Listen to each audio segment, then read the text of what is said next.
because I do see a lot of girls that have lost their child's fathers that then got to deal with the girls like, oh, I was just with him, or the ones that was just like, that was my man to this many years, or we was this, we was that, or oh, I got a baby by him, or I'm pregnant, or whatever shit like that. And it's just like I didn't have to deal with none of that. And I thank God for that, because I like mentally I don't think I would have been able to handle all of that while still like grieving him. Like, right. It would have been a lot. So.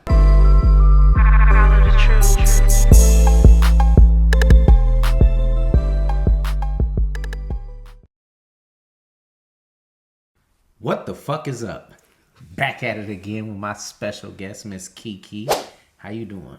I'm good. How you doing? I'm doing as good as I can be with what I got. You know me.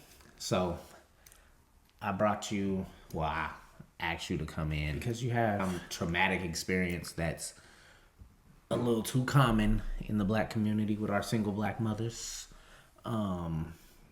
So, we'll get into the heavier shit. But for now, tell us who you are. Well, like you said, my name is KEKE. Single mom. I have a daughter. I'm also a nail tech, a licensed nail tech at that. Licensed nail tech. K4_beauty. Ooh, I'm gonna zoom in on that. Yeah. Let's see, what else?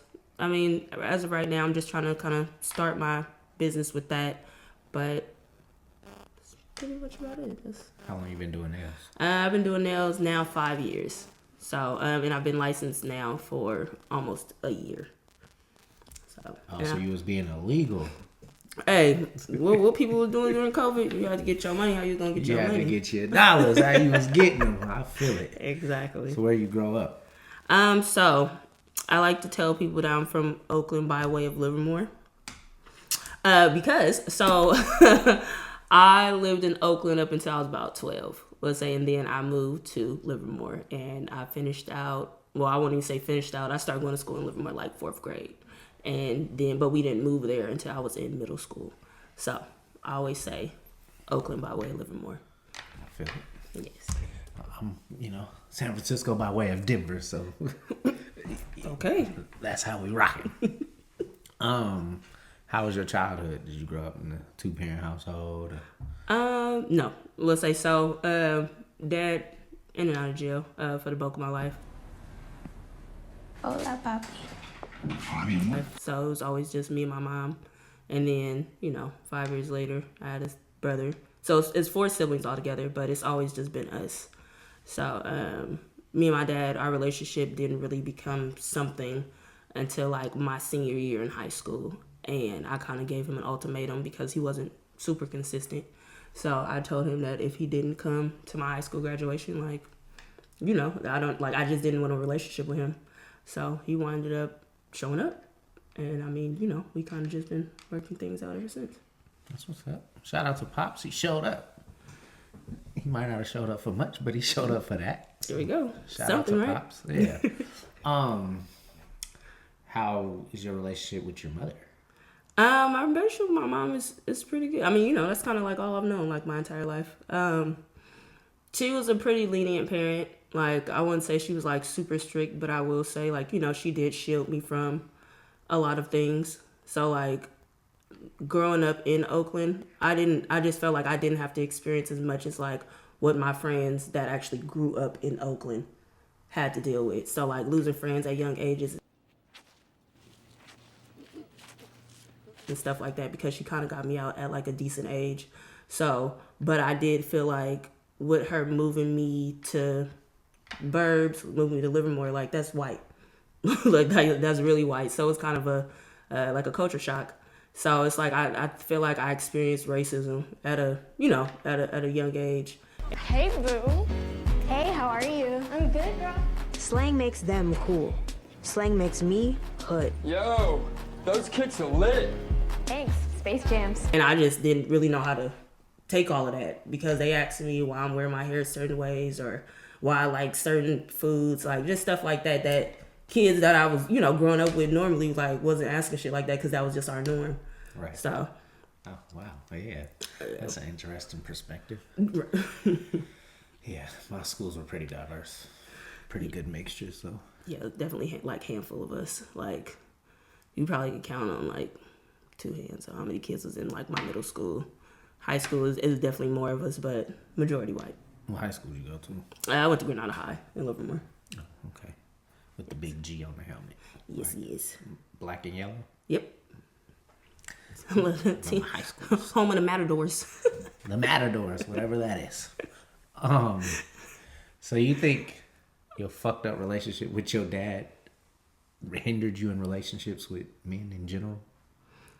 I feel like yes, because I mean I feel like I'll say child, but definitely every little girl wants that love of their father, and definitely like that presence, like them being present, and he just wasn't that. So you try to fill the void and Yeah, in a sense, like I've noticed in relationships, it's just like I want whoever I'm dealing with to, be head over heels, like because I'm super affectionate, so it's just like when I like you, I really like you, and it's like I'm gonna show you that I like you or like that I really care about you. So when it's not reciprocated, more like in an action sense or like you being affectionate with me, then I take it as, oh, you don't like me as much, or you don't care about me as much as what I care about you. And in all actuality, you probably do, but it's just not shown the way that I would like. they're not speaking your love language. Yes. So you like domestic violence? No. Yeah, physical touch definitely, but not in the domestic way. That's how he show you he love you. That's physical touch. Hey, check this out. No, not here. No. She a Capricorn. She gonna put them paws on you, baby. Hey, and I've changed. You've changed. Yeah, I don't hit You don't men be hitting anymore. men no more? No, Oh, okay. We'll see. I don't. So, what are you passionate about? Wow, that's a really good question. I'm gonna have to cut this out. I think I'm passionate about helping people. I haven't necessarily found my niche or like, I guess my calling on more so like how I'm supposed to do that. But I've noticed that people that always are in need tend to gravitate to me, and I always want to help in some kind of way, like whether it's financial, whether it's advice, whether it's just lending an ear or whatever the case may be, or helping someone out, like letting them come stay with me, things of those natures. Like I just always want to help somebody better themselves, and sometimes that can be draining. Can I borrow $20? Oh no, I also too I've learned how to set boundaries. Shout out my therapist. So. Cut. Not finna deal with this shit right now. She wanna help people, but I can't hold 20. Trying to get some JJs. Crazy. Anyways, I didn't know you was in therapy. That's a interesting topic we gonna hit. But Well, not used to be. do you feel like you have like a savior's complex? Yes. Like, I feel like I definitely just want to save, especially the people I care about. So, like, I would want to do anything for them to try and help them. But I've noticed, like, just over the years, just over time, like, people will use you and abuse you, to constantly be saved. And it's just, like, at some point, you kind of have to put a stop to that shit because you're going to lose yourself trying to constantly save others that aren't really doing much to save themselves. So put that on the record that she doesn't care about me because I can't borrow $20. How does that make any sense? Clearly, you are doing fine. It looked good. Oh, okay. Look, we can do that too. We know how to do that too. We can make it look From good. the Mile High, I make it look easy. MILE. If y'all missed that. But so yeah, I tend to have a bit of a savior's complex. I always feel like when there's someone in danger, I need to help. Like even just videos on Instagram or social media in general trigger me like, oh, how do these niggas sit there and let them, like that little girl at the pool party when the police was on bullshit and like dragging her and doing all kind of weird shit. Hello, it was like years ago. Oh, okay. But yeah, I was like, bro, I don't know if I could sit there, like I'm going to jail, bro. Or they finna have to kill me. I'm not sitting there for that. And just watching but I and think filming. that's a bit of my savior's complex. And like you said, the therapist with them boundaries. You're not the higher power. You can't. It's not your job to save nobody. Like you can't save everybody. So that's something I've definitely been conscious of But I'm always one to try to help or want to help, for sure. Big on my savior's complex. It's a gift and a curse. Definitely that. Without a doubt. What was I talking about? Passion. So, your childhood. What have you taken from your childhood to adulthood that you feel like you need to let go? Or like childhood traumas that you're working through besides the father issues. Sometimes I think I'll say, I don't know. That's a really hard one because I don't think I want to touch on that. Uh-oh. Yeah. Yeah. Yeah, I don't think I I want to touch on already that. know what that conversation is, Yeah. which is another thing that's way too common in our community. If I think you thinking what I'm thinking, what you thinking. Yeah. Yeah, I wish that shit would stop. Pretty sure I know where you're going with that. Yeah. But we're going to leave that alone. On to the next. So, what's the most outrageous thing you've done for love? The most outrageous thing I've done for love. We ain't finna skip all the questions. No, we're not. No, we're not skipping. I'm just. That's why I asked you. See, so I should know this in advance. Oh my god. Oh, I guess. Okay, so I dated this guy once upon a time, and I literally like paid for his stuff. Like paid like his. I would say at the time we was young, but I was like paying his phone bill. I was like buying him clothes, stuff like that. But I can't get $20. But I did it because he never asked me for anything.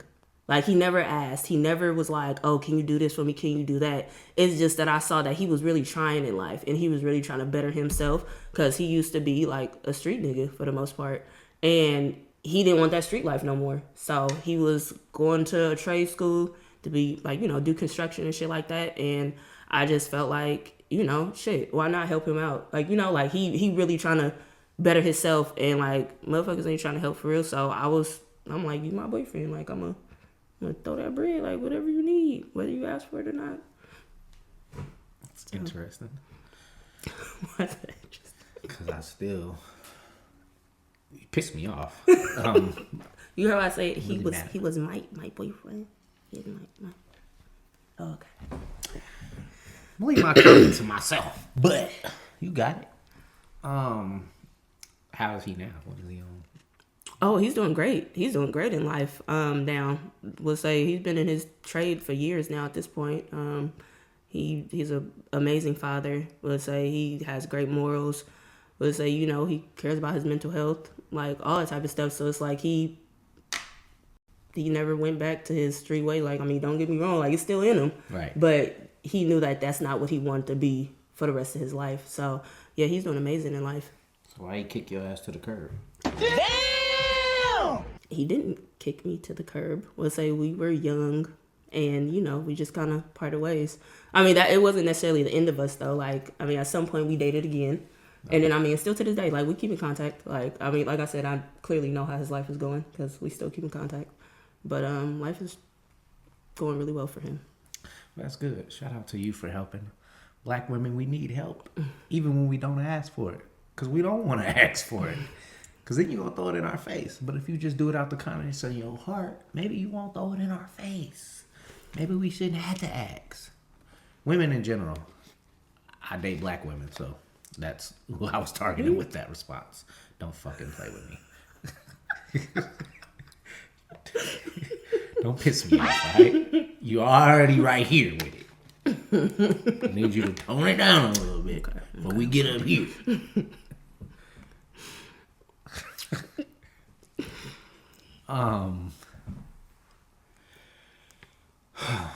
What's your most embarrassing dating experience? Oh God. All right, let's take it back. So, once upon a time, I lived in Long Beach. Me and my best friend, we were both in college, had an apartment, and Tinder was a thing back then. I know Tinder has a terrible reputation for hookups, whatever we'll say, but we wasn't on that. We was just poor college students out here going on dates to get meals, whatever. Anywho, so I went on a date with this boy, right? Hold on. Now I gotta backtrack. You said you was on Tinder going on dates to get bills? Meals? Oh, meals. Yeah. Okay. You thought I was selling it? I thought Wow. you was selling it. I thought you was busting dates to get bills. No. That's kind of what it sounded like at Yeah, first. that's crazy as fuck. You got it. We gonna Okay. revamp. Look, let's bring it back. So, I went on a date with this dude, right? We went to this place. It was a cool little spot or whatever, right? We get there, and we order our food, and the guy that I'm with is literally eyeing the waitress, like every time, or not even the waitress, but just women in general. Every time a woman walk by, the eyes just following, looking at their ass, whatever the case, right? Rude as fuck. Then we leave, and I'm telling him like, oh, my best friend is at this bar up the street. Like, we should go and meet her and the person she with. And he was just like, nah, like, I ain't really trying to spend heck of money like that. Like, I mean, if you trying to drink, like, we could just go get a bottle. Like, we could just go get a bottle and we can drink, or something like that. I'm like, you don't want to just, like, go get one drink? Like, And he's like, nah, I ain't really trying to do all that. So I'm like, okay. So we then go to the liquor store. This man proceeds to buy us 2 personals of fucking silver. I wasn't that down bad at the age that I was, like, to be drinking no motherfucking silver. I'm not going. So. Man, hey. Anyways, so he got us that, and then we went to this view at the top of this hill in Long Beach, and we was just drinking on that. Never saw that boy again, because I just felt like, for one, he was hella disrespectful, and for two, it's just like, you being hella cheap. I'm not telling you to go blow a bag in a bar. Like, we could have went and had one drink order, and then we could have cut. But you didn't want to do that, but you wanted to go buy that nasty ass shit, that grandpa's drink. Like, that grandpa's drink. Let's be fucking for real. We gonna be anything. Maybe he just wasn't that into you. He was, because he kept calling my phone. Well, that was probably an ego thing after that. Oh. I mean, I didn't make him feel like he fucked up. So, he still clearly thought it was good. I just already had in my mind, like, I'm never going to see you again after this. I don't ever plan on seeing you again or talking to you after this. You didn't give him none? No. Fuck no. The shot didn't work? I already knew what the nigga was trying to do. Like, come on now. I mean, 10 steps ahead of these niggas, okay? Oh, do you? 10 steps. Sounds good. All right. One of my experiences, it was a woman I was already dating, but I went to a restaurant and the waitress obviously remembered me. And she said, oh, I remember you too. Bitch, you gotta chill. Like, Not Leo cover. and then she looked, because she seen me look and she seen her look, and she was like, ew. And she turned hella red and walked the fuck off. But that's my fault, because I have a big ass personality, so people tend to remember me. Not too, you don't easily take all your forgotten. boys to the same restaurant. I didn't give a fuck. Clearly. Sloppy. That's crazy. No, fuck sloppy. They knew I was dating both of them. Okay. Don't give a fuck. That was on them. They chose to still stick around dealing with that shit. Nonetheless, they both gone now. But yeah, that was on them. Shit. Whatever. It was a little cheap day. It wasn't nothing fancy. Not like we was at FTK and that Chili's. I don't take none of my Shout out boys to the same Chili's. spots. That's crazy. Yeah. Shit happens. But yeah, it kind of was like, yeah. And then she was like, so who were you with? The other one.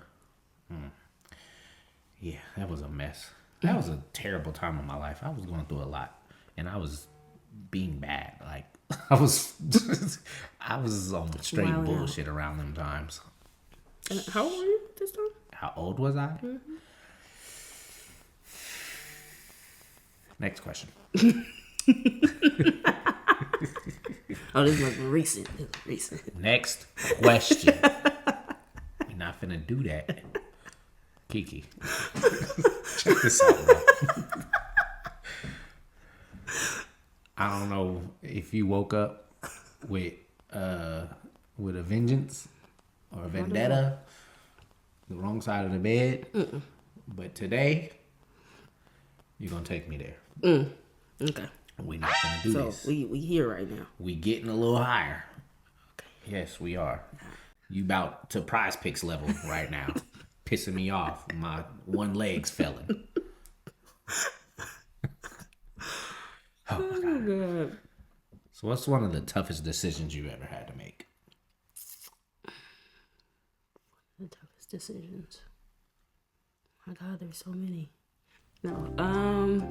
We can go through a couple. No, The one that came to mind when I asked that question is what I was looking for. one of the toughest decisions. Actually, I don't really know. Now you don't know. I don't, to be completely honest. Yeah, we don't gotta skip this one because I feel like I don't really got no tough decisions. If we really gonna be completely honest. You ain't have to make no tough decisions in life. No, Ever. not that I can really think of. Snickers or Twix. Nah, That that was would never never- tough. It's Which niggas one all you day like? long. Yes. Damn, I gotta cut all that shit out. We ain't sponsored by none of them niggas. Right. Crazy work. I'm giving way too many accolades right now. Yeah, they out here going to go buy that shit because of you. Affiliate code. Okay. Oh, God. How's parenting? Parenting is interesting, I will say. I laugh about this often on the fact that we are the new generation of parents. We are the new adults, bro. Yes, like I just feel like we are so unserious when it comes to these kids and the things that they do, the things that they say, like how I'll just say we, like, so our generation in a whole was raised compared to how we're raising our children now. It's completely different. Like, No whoopings. I was just talking about that. yeah, I mean, like, I don't whoop my kid like how we used to get whooped Exactly. for real. Yeah, I bring that it up. might be a little Yeah. thump in the mouth, a little pop, whatever the case. But most of the time, I'm doing a lot of talking. Also, too, I do let my child express how she feels within reason.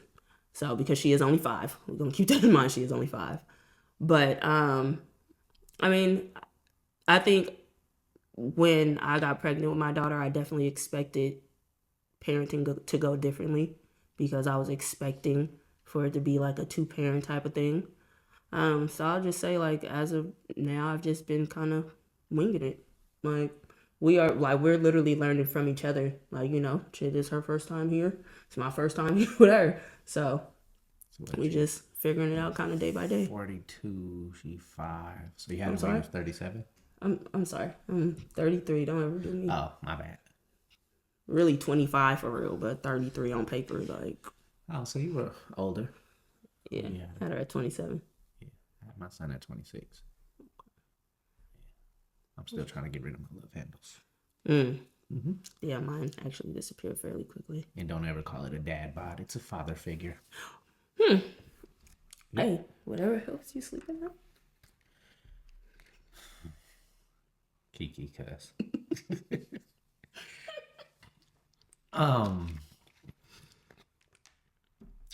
What's something that you took from, I guess, more so your mom that you implement with your daughter?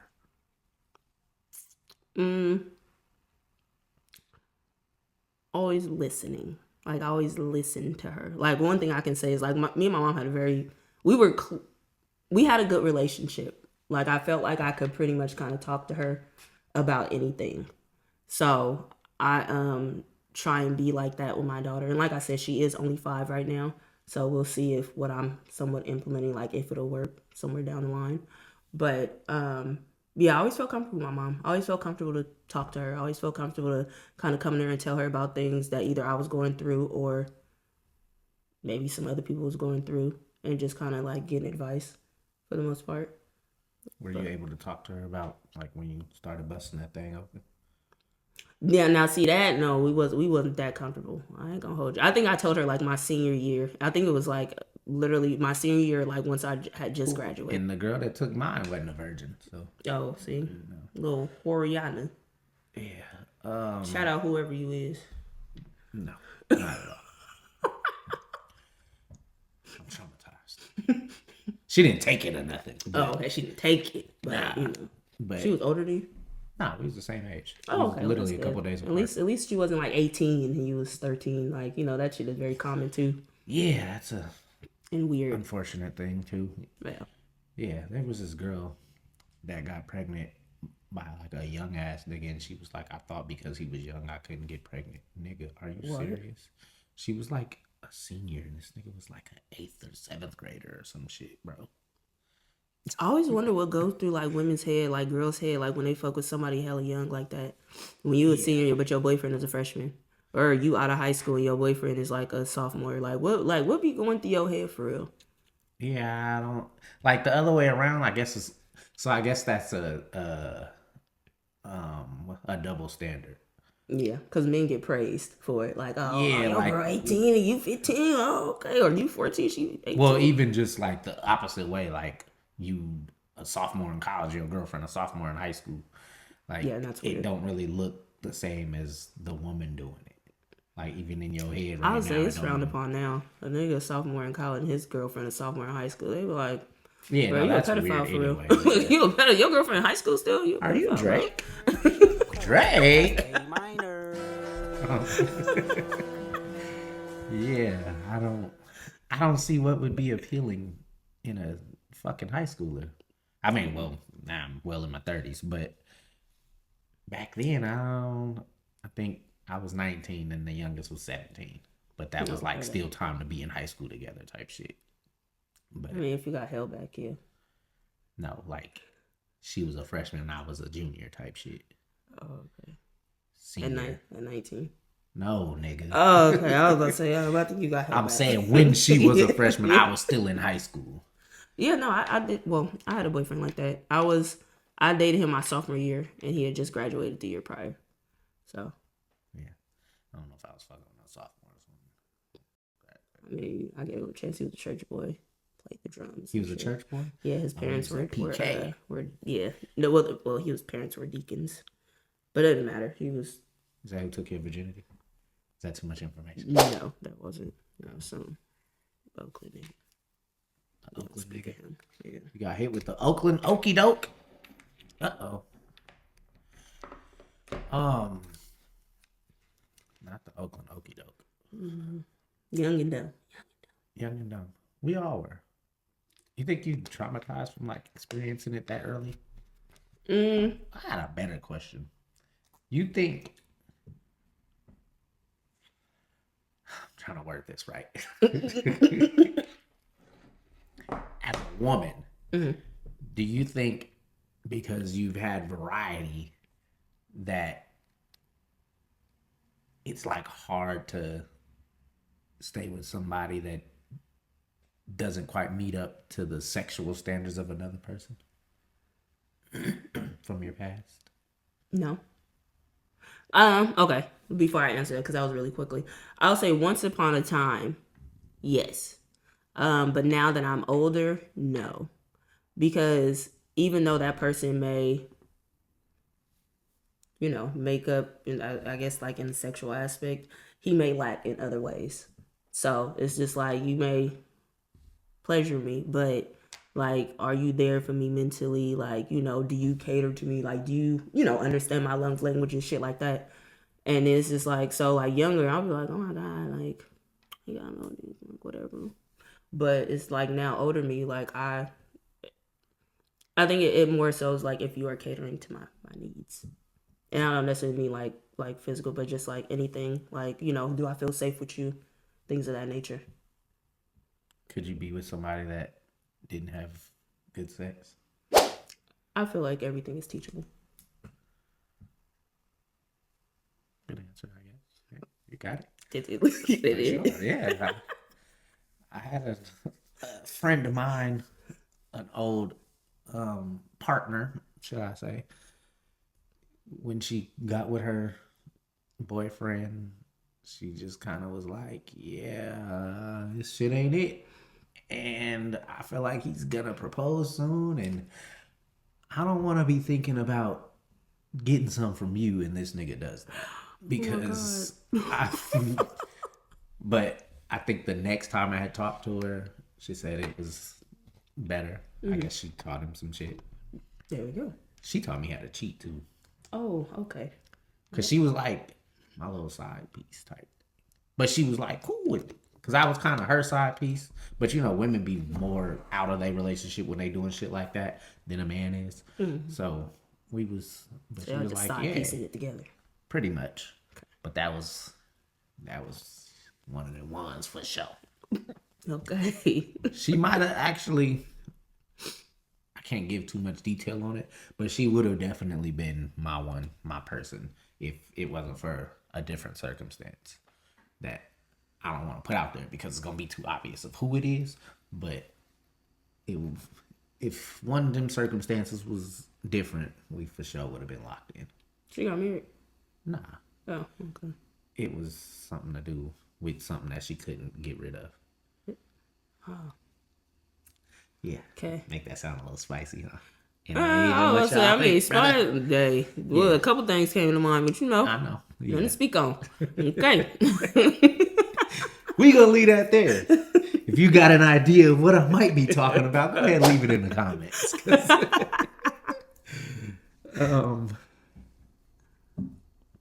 And no, I don't. It didn't affect me. We'll just say that. Got it. I'm locked in. I'm locked in. I already know. I just made it sound good. That's not what it is. Whatever. I'm on bullshit. So, anyways, you're now a single mother, which you said you didn't see. That's not how you seen yourself for the future as you were pregnant and going through being a mother and whatnot. So, what happened with that situation? So pretty much I met a guy and we dated for a couple years. I got pregnant though, like really early within our relationship, I'll say. Was it planned? No, definitely not. No. It was, I blame Summer Walker. Shout out to Summer Walker. Man, shout out Summer. But yeah, so yeah, got pregnant. This was his first kid. This was my first kid. He was really happy about it. So was I. And so, pregnancy went well and all that good stuff. And then a year after having our daughter, he passed away. So clearly very unexpected, just not something I kind of saw for myself. And I mean, the crazy thing was the day before he passed, we was into it bad. We was into it so bad, like something crazy. Your ass back upstairs. Fuck you and these neighbors. I hate you. I hate your ass too. And we wound up making up like later on within the day. I love you. I love you so much, Jordy. I love you too. He then wound up leaving from where I was at, and he was it was his off day, and so he was all like, I'm about to go. I'm about to slide to my people's house, whatever. And I was like, okay, we about to go home. So we lived together. Like I said, we was together. So, and I'm like, don't call yourself coming to this house at 5, 6 in the morning. And he was like, nah. He's like, I'll be home at a decent time. I'm like, okay. So I made it home. Next morning, woke up. He wasn't there. I'm thinking First reaction was mad. Yeah, I was definitely mad because Where you been since yesterday, knuckle? I was just like, what the fuck? I'm like, this man that got lit. I'm like, he probably just stayed out in Richmond, like at his dad's house or something, like whatever. So I'm blowing his phone up. He not answering. I'm thinking he just dead to well sleep. So I called his mom. I asked her like if she had heard from him. She was like, no. She's like, I haven't talked to him, blah, blah, blah. And in the midst of being on the phone with her, she's getting a phone call from his dad. And then so I guess she told me she was going to call me back. She called back within like 10 minutes and she had told me he had passed. So it took a minute to get the details, but for the most part, he was drinking and driving, and he hit a cement pillar. A median. Yeah. So yeah, I think they said his car like jumped over the median, and he died on impact because it was blunt force trauma to his torso, and he didn't have his seatbelt on. So. 2 lessons. Don't drink and drive, and wear your Always wear a seatbelt. So, that day was that was probably the worst day, like the worst day of my life. I literally, I checked out. I checked out for a couple days. I'm not even gonna hold you. Shout out to my mom because she was very helpful. Shout out to my sister that has now passed away now too because she was very helpful as well. But and my best friend too because I would say she was extremely helpful. But I checked out and I had never expected for nothing like this to happen. So it took a couple months. So he passed in March of 2021. When Father's Day came rolling around, it was like in June. I kind of like hit my breaking point. I hit my breaking point something bad. Like That was 22. no, 2021. Like it was still within the same year. Ooh. So he passed March and then How old Father's is your Day. daughter? My daughter was still 1. We'll say she was only 1. We'll say so she will be 2 then at the end of the year. So yeah. So so it scared me at the point that I kind of got to, and I was like, I really just had to think because I'm just like I still have somebody to raise, and I can't just check out because she didn't ask to be here. So I got into therapy, and I kind of just Early. I got into therapy early because I was scared. I was scared about, like I said, I checked out a little bit. So I got into therapy. Therapy, it started off slow and stuff like that. Definitely uncomfortable, I will say, because I got into it for like grief and just going through grieving and stuff like that. But I did notice just through the pattern of once everything had happened, I tried to keep myself distracted. So literally I didn't work for a year straight.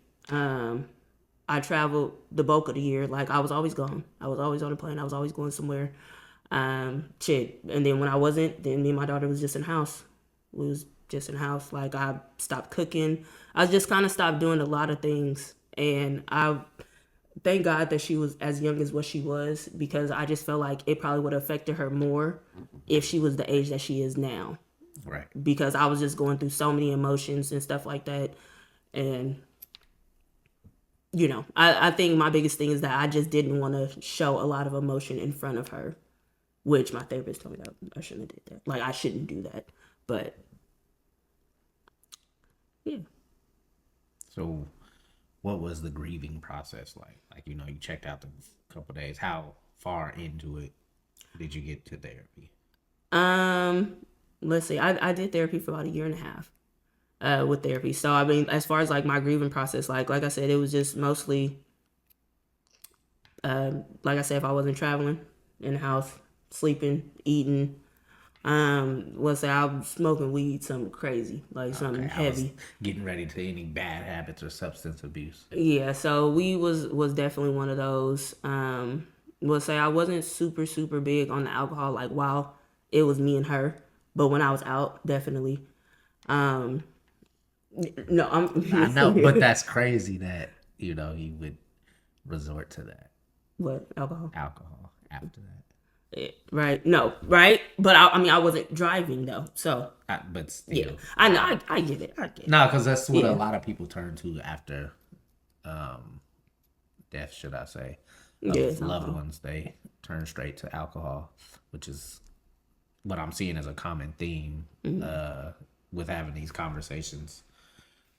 So I was interested to know if you kind of turned to that given the situation and the circumstances. So it's interesting. Yeah. So yeah, that's kind of my story. So what's the healing process been like? The healing process, I will say it's still in the works because my daughter was as young as what she was when he passed. Like I said, she was only 1. She's 5 now, and I just feel like it's a wound that's open again, like over and over again, because now she's at the age to where she asks about him. And she asks, like, why he's not here. She asks, like, why can't he just come back? She asks a lot of questions. And sometimes there are questions that I don't necessarily know how to answer. And with her being as young as what she is, it's a lot harder to get your child to understand the concept of death. So, I try my best. Like, I try and tell, like, oh, daddy's in heaven. Like, he can see you, but he's just not physically here. But I think it breaks my heart, like, all over again. Like, when I hear her say, like, oh, I don't have a dad. And this can stem from, like, her watching shows or, like, movies. And she see, like, that parent interaction. And she just be like, oh, like, I wish I had a dad. Or, oh, I don't have a dad. Like, stuff like that. And it just make me so sad because it's just like, I can't. That's a part of her I can't heal. Right. Yeah. So healing is still kind of like up in the air. Like, I mean, for the most part, like, I journal. I'm no longer in therapy now, but I do journal and stuff like that. And, I try and do my best to, like, make sure she does know who he is and stuff like that. Like birthdays, death anniversary, stuff like that. We tend to go out and do things like in remembrance of him. And, always trying to include like his mom and his brother and stuff like that too, just so she can be kind of like close to family. Like, I mean, I feel like, that kind of helps me a bit too, because like she does get to still have a part of him. So, but I will say therapy is something that I do want to get back into, because it does seem like it's a lot harder this go round than, I won't say initially, like when it first happened, but it's just, like I said, she was so young. So it's just like she wasn't so vocal about it. And now with her being as vocal as what she is, I just feel like it just hurts a little bit more. Yeah, I feel that for sure. Haven't been through it, but I feel how that could be a bit detrimental to you per se, having to try to explain that shit. And it's really nothing that, like, we don't really even know how to explain it to our damn selves. So trying to explain that to a curious child is even worse. And then, like, just trying to get them to understand the concept of life and death. Like, you don't want to tell them too much, but you don't want to leave them too far gone. Yeah. So, yeah, that's a hard, like I said, I just hope by the time of my demise, my son is already old enough to be able to process it himself. Yeah. Like right now, that shit wouldn't sit well with him. Yeah. He's too young to, it's way too early for him to take a left turn. So I'm, hoping that he'll be able to be an adult and a man by then to be able to process the shit first on his own and then seeking help if need be. Yeah. 'Cause it's hard. Like, my dad died when I was 4. Very vague memories of him. I hold on to these little couple memories. I don't know if they real or fake or dreams or whatever. Mm-hmm. But I hold on to them because that's all I have. Yeah. Like the details, my mom said, are true for, like, as far as the visual representation I have of these memories. But I have to actually talk to my mom about my questions growing up. Like, if I had those questions, where is he at? What's going on? Like, why I don't have a dad? My sister's dad did a great job of filling the void in the meantime. That was my earliest memory of some void being filled. Mm-hmm. But I didn't know, like, I don't remember having those questions or curiosity about where he was and whatnot. I'm sure I did, but it's not something that stuck with me. So maybe, as she grows older, she probably don't remember these conversations. And then still, she's still going to have to do some dealing and healing. Mm-hmm. Is she in therapy? No, not yet. I was, that's something I was thinking about getting her into this year. Yeah. So what are some things you do to sustain your mental health? I like to be in nature. Nature. Like, yeah. So I just feel like, being outside, getting some sun. what's the famous word? Touching some grass. I feel like, that alone is... Don't you got eczema? No, actually I don't. I was actually one of those kids that are really fortunate not to have that. You? No. Oh. I don't have eczema. Anymore. Oh, okay, there we go. Okay. So I like doing that. Or even sometimes just being like by myself, like just kind of sitting in silence. I've learned to be comfortable, I guess, with my own thoughts. Do you meditate? No, I haven't tried meditating. Yeah, I haven't tried it. I'm not even gonna say yet. But I haven't tried it. I heard that that's a good form of. If you can get deep into the thoughts, it's hard. That's what I heard. I definitely heard that there is levels to the meditation. Definitely. So. I want to be at peace with myself to the point where I can actually meditate for real. Like I get to those moments and then my intrusive thoughts start ding, ding, ding. That Something ADHD crazy. starts Look, something kicking in. crazy. Get over with. So, but I like go in and out of it during my little 10-minute time period of trying. So that's one thing. I didn't know it's a little ADHD earlier. Yeah, it's a ding, ding, ding. Sparks be flying in there. What the fuck be going on? I be all over the place sometimes. Even like being on the phone, people be like, nigga, what goes through your head when you say this shit? Like, how do you go from here to here so fast? And like, it just, there's no transition. You just go. Yeah. And then you act like the first conversation wasn't even a conversation. I don't know. My head just be everywhere. Like, but I seen this video on, I think it was Facebook Reels. This dude like enacting, he's doing a voiceover of what he's doing, but he's like the ADHD kicking in. Like he'll go do something and then something else will trigger it. He'll go do it. Then he'll go somewhere else doing something else and forgetting to finish the shit he's already started. Then goes back and like, fuck, oh, I was supposed to put these clothes in the washer. And then goes back and does, and then goes through the same motions. That be me. I hate cleaning the house. It's fucking house. Takes hours. 3 bedrooms and 3 bathrooms. I cannot stay in one spot. I'll do some shit in my room. Be like, all right, I'm finna go throw this away. Come down here to throw something away. And then be like, oh shit, I need to sweep this up. Or I need to vacuum down here. Or I need to clean this counter. Then be like, oh fuck, the water's still running upstairs. Like, my head be everywhere. Moral of the story. Let's bring it back. So around the time, actually, that was a prime example of how my head just went everywhere, and we can get back to this.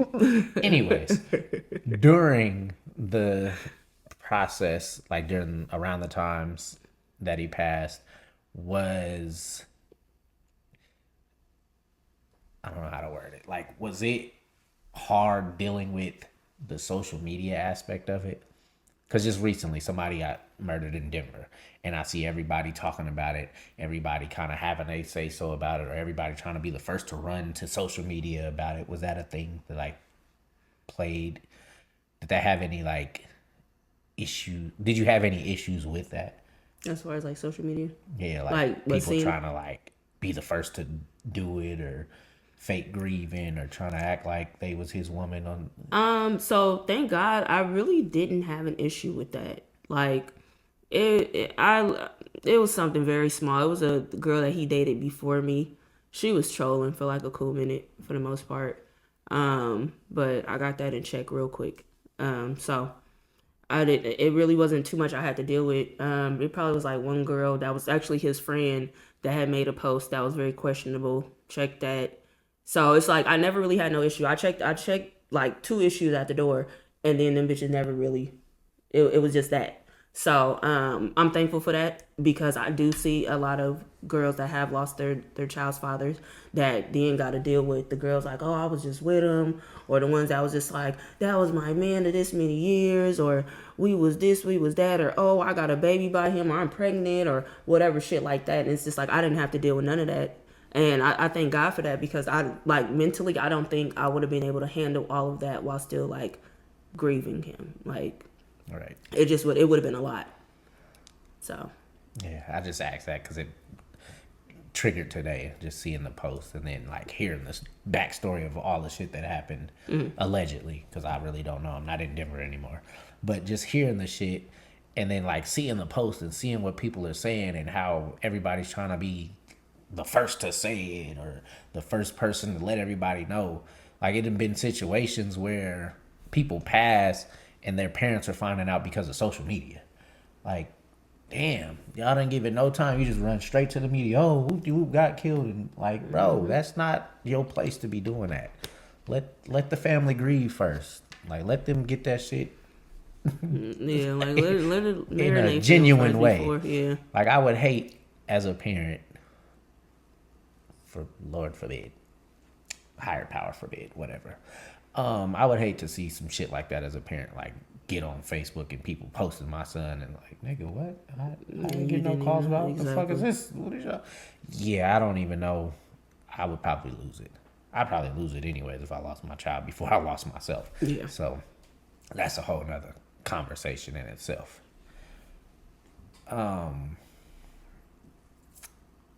Well, I want to say congratulations. You know, you still here maintaining for the baby.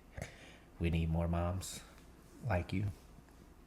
Thank you. Staying strong, keeping it strong as best you can. I mean, they say it takes a village too. I mean, It definitely takes a I had a village. really good support system. It wasn't a lot, but like I said, definitely shout out to my best friend. Like that's who my daughter is with right now. She still to this day, she still check in with me and just be like, "How you feeling today?" Like, you know, mentally, like, how are you feeling? Thank God for her every day. But yeah, definitely takes a village. I got a few that's really been holding me up for these last couple of years. Support systems are definitely key.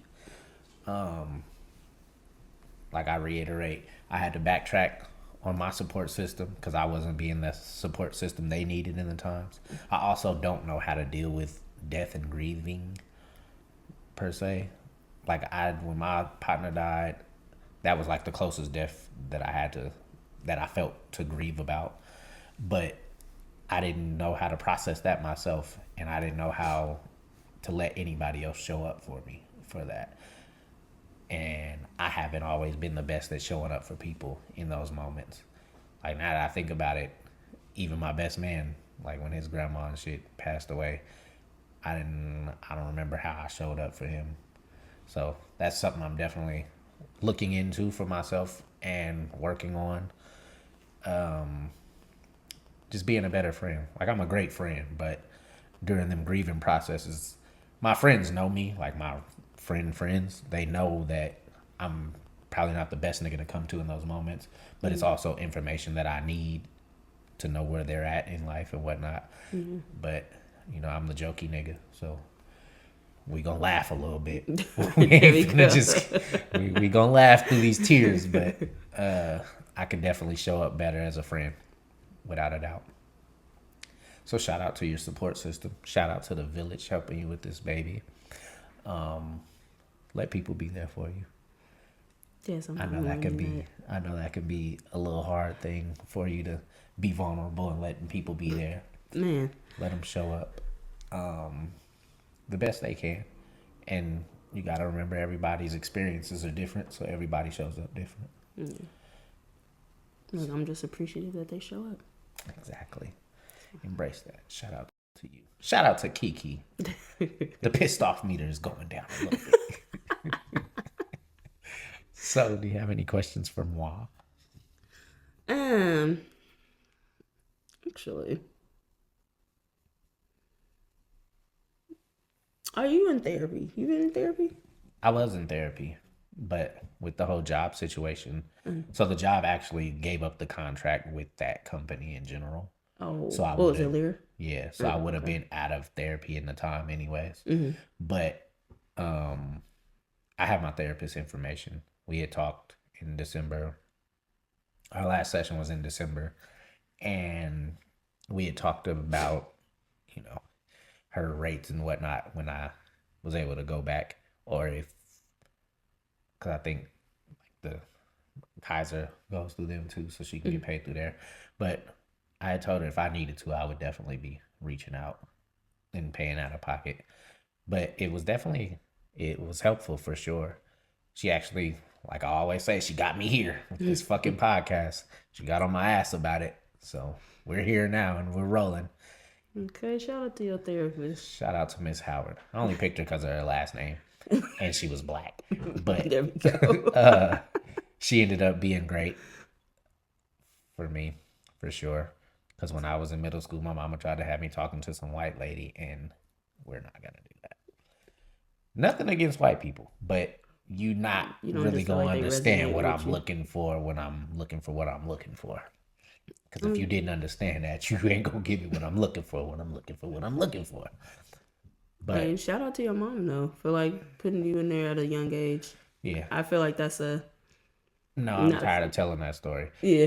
She fucking read a letter that the girl that took my virginity.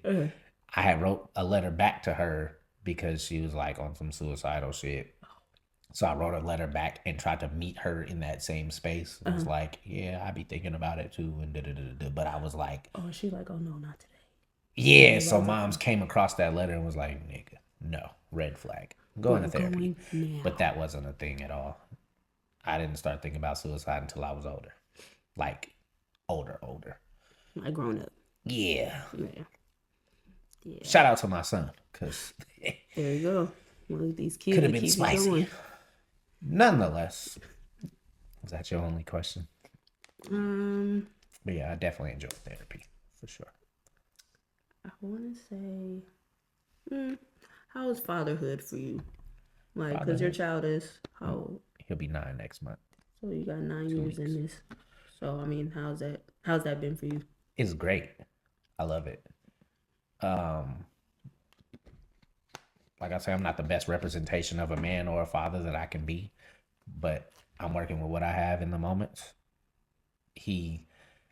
What's funny is we hung out, me, his mom, and he has an older brother, and his older brother's like, he's cool. Like, I've been around his older brother since he was like 2, so Yeah. he's 15 now. He'll be 16 this year. So he's got to see me as a father figure, and it's just like a peer in some sort. So he's like, he's cool. Like, and my son is kind of like, about this nigga. You got a cool dad. Yeah, and I don't think my son necessarily gets to see it because he sees me as dad. Yeah. And he's getting to see me more as a peer. But then my dudes.